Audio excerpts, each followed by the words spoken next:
Dictation start होगा 5 second बाद।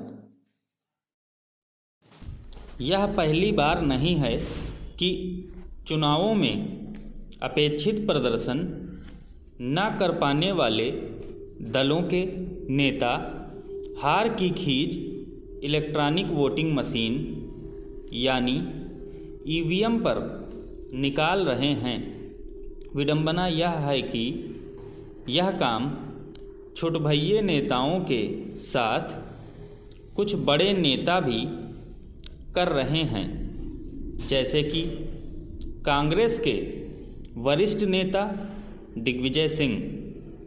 उनके अलावा कुछ अन्य नेताओं ने भी ईवीएम पर संदेह जताने के साथ ही यह भी कहा कि इस मशीन को हैक किया जा सकता है। जो भी यह अनर्गल आरोप लगा रहे हैं वे यह स्पष्ट कर पाने में नाकाम हैं कि आखिर ईवीएम को हैक कैसे किया जा सकता है। हार का ठीकरा ईवीएम पर फोड़ रहे नेता और विशेष रूप से कांग्रेस के नेता वास्तव में अपनी फजीहत ही करा रहे हैं, क्योंकि देश में ईवीएम का उपयोग तब प्रारंभ किया गया था जब केंद्र में उनकी ही सरकार थी। दिग्विजय सिंह को बताना चाहिए कि यदि ईवीएम की वजह से मध्य प्रदेश में कांग्रेस हार गई तो फिर उनके बेटे जयवर्धन सिंह चुनाव कैसे जीत गए। एक प्रश्न यह भी है कि आखिर कांग्रेस ने तेलंगाना में शानदार जीत कैसे प्राप्त की।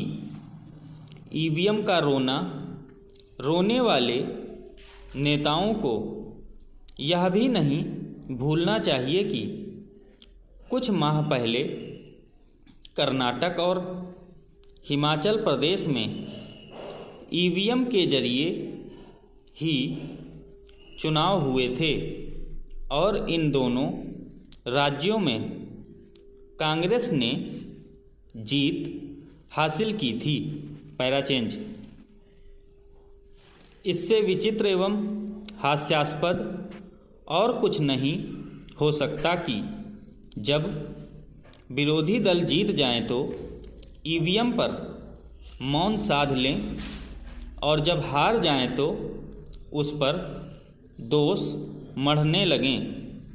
निसंदेह हारे हुए नेता ईवीएम पर दोष इसीलिए मढ़ते हैं ताकि अपनी पराजय के मूल कारणों को लेकर जनता का ध्यान भटका सकें और उसे बरगला सकें। जो नेता मध्य प्रदेश, राजस्थान और छत्तीसगढ़ के चुनाव नतीजों को लेकर ईवीएम को कोस रहे हैं वे इस सच से मुंह कैसे मोड़ सकते हैं कि 5 वर्ष पहले इन तीनों राज्यों में कांग्रेस ने जीत हासिल की थी। क्या वे यह कहना चाहते हैं कि तब ईवीएम ने ठीक काम किया था, लेकिन इस बार उसमें छेड़छाड़ हो गई? क्या इससे बेतुकी बात और कोई हो सकती है?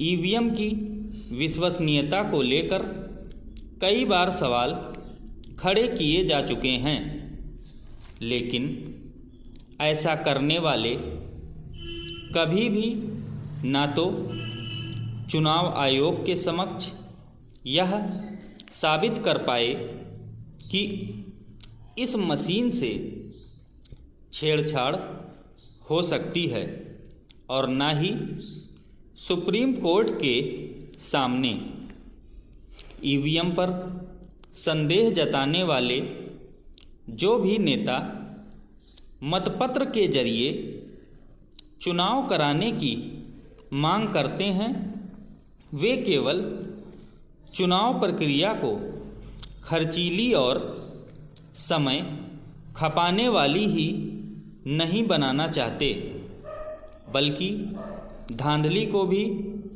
बढ़ावा देना चाहते हैं। इसे विस्मृत नहीं किया जा सकता कि जब मतपत्रों के जरिए चुनाव होते थे, तब किस तरह मतपत्र और साथ ही मतदान पेटियां लूटी जाती थीं। यह पहली बार नहीं है कि चुनावों में अपेक्षित प्रदर्शन